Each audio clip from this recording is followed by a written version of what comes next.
So ito nga pala mga sis, yung nasirang outlet, yung hindi na siya nasasara. So may nabili si Papalo na sa online. So ayan siya. So ayan, umpisahan niya ng tanggalin. So ito nga pala nasira yung yung utility box niya. So ayan yung pinagkakabitan ng tornilyo para ma-close yung outlet. So ayan, ganyan niya ginawa yan.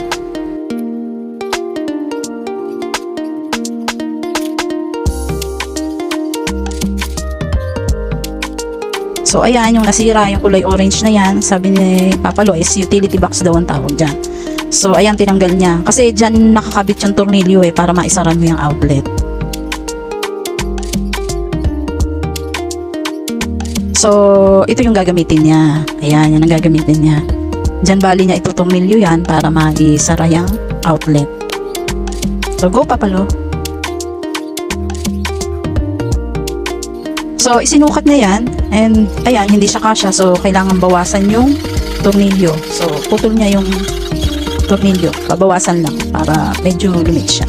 So, ayan, sakto na siya. So, gawin na ni Papalo ha. Watch nyo na lang.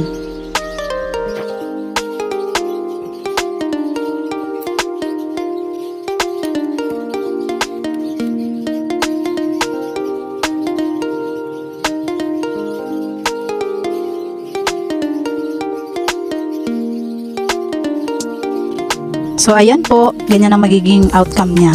So, dyan ititornilyo yung outlet.